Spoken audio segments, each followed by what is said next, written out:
Hello and good morning, students. Welcome back to English class. So we saw how Sedao and Hana convinced the servants that they would only treat this prisoner of war and then they would hand him over to police.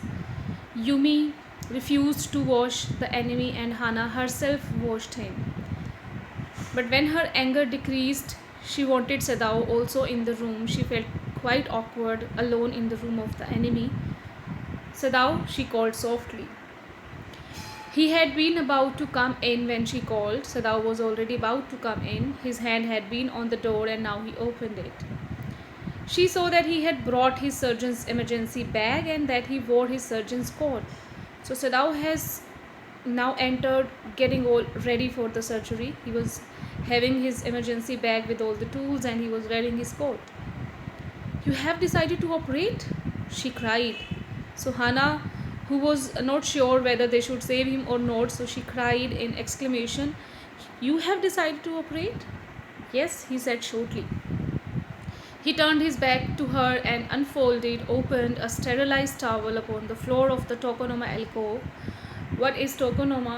It is a niche or an alcove in a Japanese home for displaying a flower arrangement. So it's a kind of alcove which is there specially for flower arrangement or other piece of art. So there on it, he put his instruments. "Fetch towels," he ordered his wife. He said to his wife, "Fetch towels." And she went obediently. In the chapter, you would see how obedient, caring, and a perfect wife Hannah was. But how anxious now to the linen shelves and took out the towels. So she was very worried about linen shelves because in the operation, the bleeding would spoil those shelves. She took out the towels and then she thought there ought also to be old pieces of matting so that the blood would not ruin the fine floor covering. She wanted the floor to be saved, so she thought that she would spread the matting so that the floor is not ruined. She went out to the back veranda where the gardener kept strips of matting with which to protect delicate shrubs on cold nights and took an armful of them. So she went to the veranda and there were some old strips of matting which were used by the old gardener to cover the shrubs in the cold nights. She took an armful of them. But when she went back into the room, she saw this was useless. The matting was useless because the floor covering had already been ruined. The blood had already soaked through the packing in the man's wound and had ruined the mat under him. "Oh, the mat!" she cried. "Yes, it is ruined," Sadao replied, as though he did not care. Sadao replied very plainly, "Yes, it's ruined." For him, that floor was not important. For him, the body, the man, the enemy was important. "Help me to turn him," he commanded her. She obeyed him without a word. She didn't say a single word about the matting or to touch the enemy, how awkward it was for her. She didn't say anything. And he began to wash the man's back carefully now. "Yumi would not wash him," she said. Hana told Sadao that Yumi refused to wash this enemy. "Did you wash him then?" Sadao asked, not stopping for a moment his swift, concise movements. Swift, very fast, quick, concise, very brief and accurate movements. So for surgery, these kind of movements are required. So he did not stop, his hands were working, and he asked his wife, "Did you wash him then?" "Yes," she said. He did not seem to hear her. Dr. Sadao was so busy in the washing of the enemy that he did not seem to hear his wife. But for Hana, it was a very big thing that she had washed the enemy. But she was used to his absorption, involvement when he was at work. It was Sadao's style. Whenever he was involved at work, he didn't seem to hear anything. She wondered means getting surprised. She got surprised for a moment. If it mattered to him, to Sadao, what was the body upon which he worked so long, as it was for the work he did so excellently. Hana is getting surprised that for Sadao, it was not important on which body he was working upon. Okay, he was doing his work excellently like he did usually. If I ask you now, should a doctor be partial according to the bodies he is working upon? If it is If the patient is very rich, he should be working in a beautiful way. If the patient is poor, he should work normally or in a different way. It's not so. For a doctor, it should never matter who is the person who is getting treated by him. It's always the body of a human being. So for a doctor, it should never matter. And Dr. Sedao was a great doctor. So for him, it did not matter that who the person was. You will have to give the anesthetic if he needs it, he said. Dr. Sedao said his wife Hana to give the anesthetic, who was not a doctor. I? She repeated blankly, because it was unexpected to her. But never have I, means I have never given the anesthesia to anyone. And he said, it's easy enough, he said impatiently. He was very impatient in his work. He said, it's very easy. He was taking out the packing now. What is the packing here?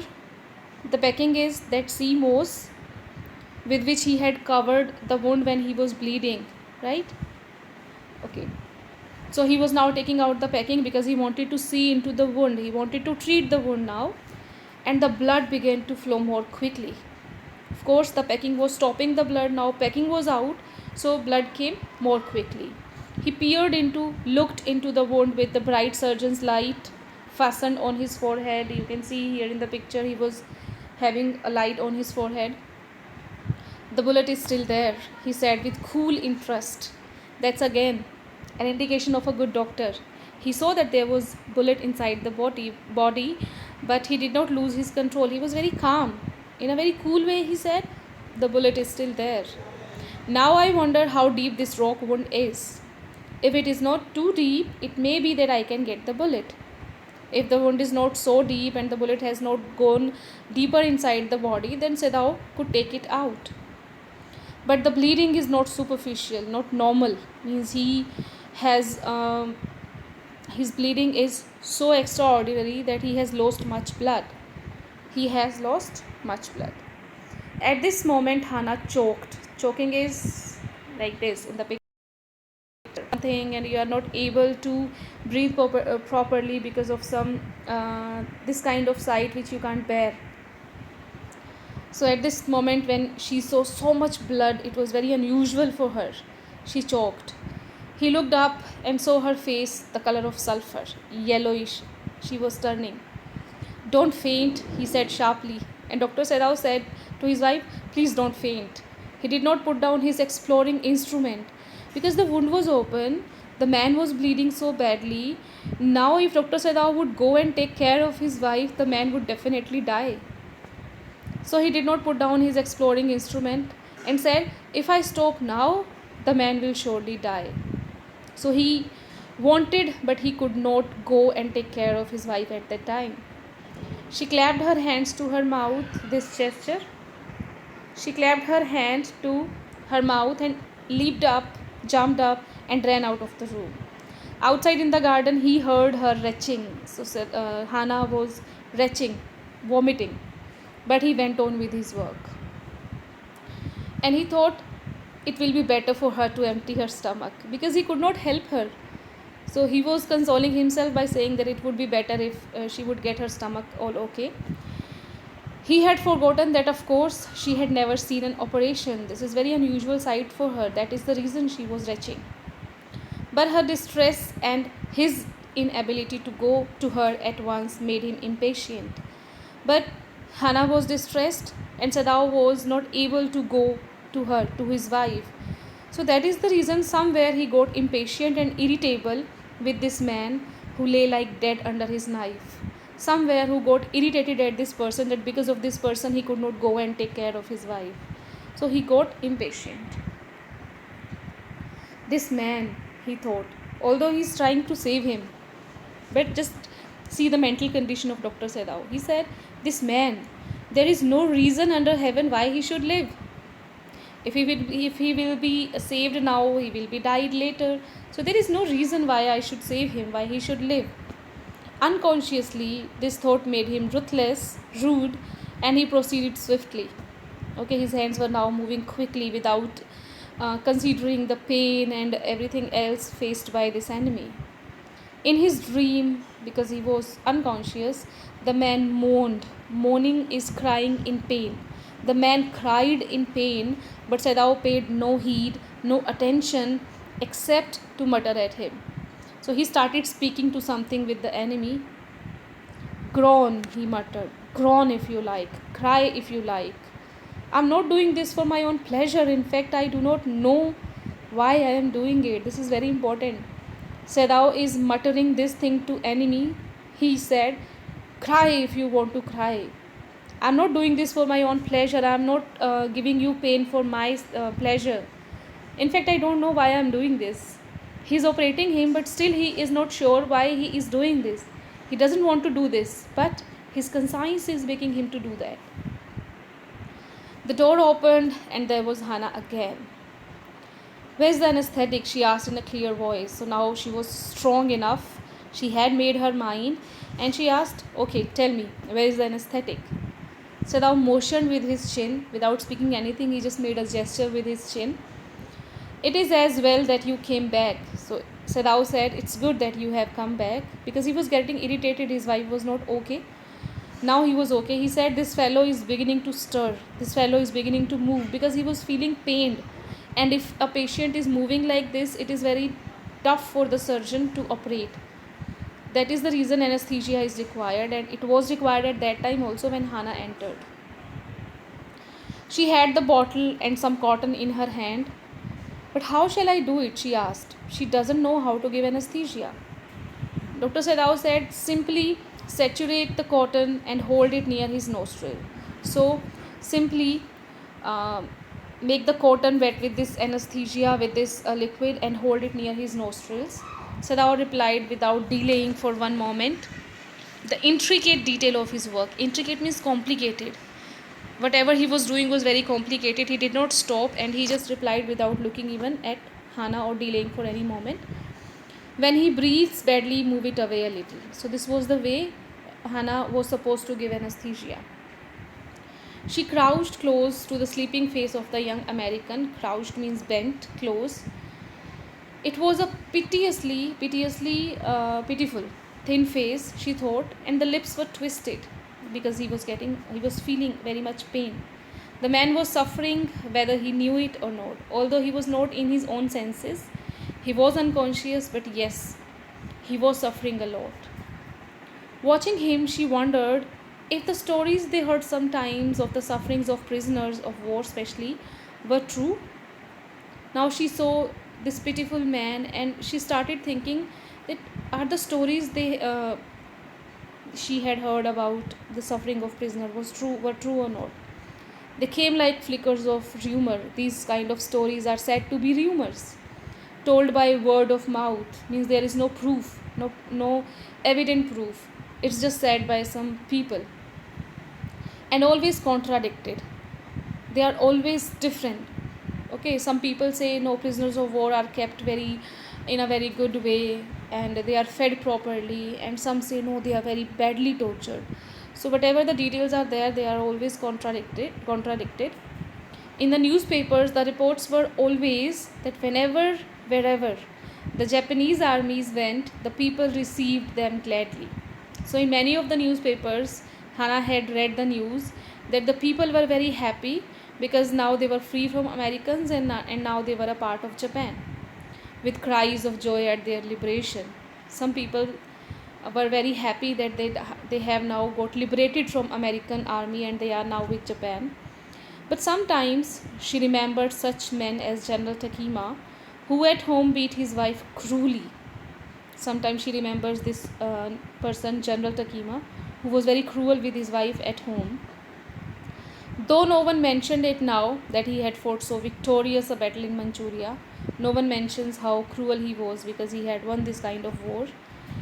And she thinks, if a man like that could be so cruel to a woman in his power, would he not be cruel to one like this, for instance? Means a person who has some power in the home and he beats his wife, and if he has the power in army, how would he be treating the prisoners of war? Definitely, he would be torturing those prisoners of war. She hoped anxiously, worriedly, that this young man had not been tortured. She hopes that this enemy should uh, should not have got these kind of tortures in his life. It was at this moment that she observed deep red scars on his neck, just under the ear. When she was hoping for this, she noticed some scars just under the ear. Those scars, she murmured, lifting her eyes to Sedao. Okay, she wanted to ask Sedao about those scars. Those scars can also be a proof that he was tortured. But he did not answer. Sedao, like always, was busy with the operation. He did not answer. At this moment, he felt the tip of his instrument, exploring instrument, hit against something hard, dangerously near the kidney. Now, what he was searching for in the body? Bullet. So his instrument has got that bullet. All thought left him. He felt only the purest pleasure. He was very happy. Okay, because he was a very good surgeon and he was very happy that now he would be able to save this person's life. Although he knew that this life can be for a very short span of time, but yes, he was happy that he was able to save the life. He probed, searched with his fingers delicately, familiar with every atom of this human body. His old American professor of anatomy had seen to that knowledge. Now, he was very familiar with this human body because he had done a lot of surgeries, and now he remembers his old anatomy professor who also gave him that knowledge. He said, ignorance of the human body is the surgeon's cardinal sin, sirs. Means if a surgeon is not familiar with the human body, if he is ignored, then it is the biggest sin. Because if you open a body and you are not aware of it, definitely you will kill a person. He had thundered at his classes year after year. This is the dialogue he tells to his every class. He said, this anatomy professor said, to operate without as complete knowledge of the body as if you had made it, anything less than that is murder. Means if you are operating without having complete knowledge of the human body, you are definitely going to murder or kill that person. It's not quite at the kidney, my friend, Sedao murmured. It was his habit to murmur to the patient when he forgot himself in an operation. So whenever he got this much involved or indulged in the operation, he used to talk to the patient. Although in every surgery the patient is unconscious due to anesthesia, but he used to talk to him. And this time also he was so involved, he forgot that he was working on an enemy, and he said, it's not quite at the kidney, my friend. My friend, he always called his patients. And so now he did, forgetting that this was his enemy. So this is again a trait of a very good doctor. Then quickly, with the cleanest and most precise of incisions means blow, the bullet was out. The man quivered. Bullet अपनी जगह बना लेती है body में, तो जब body से निकल कर आ रही है तो the man was very much quivering, but he was still unconscious. Nevertheless, he muttered a few English words. He was American. Guts, he muttered, choking. They got my guts. In his unconsciousness, the enemy was speaking. They got my guts. Sedao, Hannah cried sharply because Hannah got afraid. Suddenly, the enemy started speaking. Hush, Sedao said. The man sank again into silence, so profound, serious, that Sedao took up his wrist, hating the touch of it. See, he had saved his life, but still, he did not like to touch this person. Why? Because this person was enemy. So you can now see a mixture of both the feelings, patriotism and humanity in Dr. Sedao.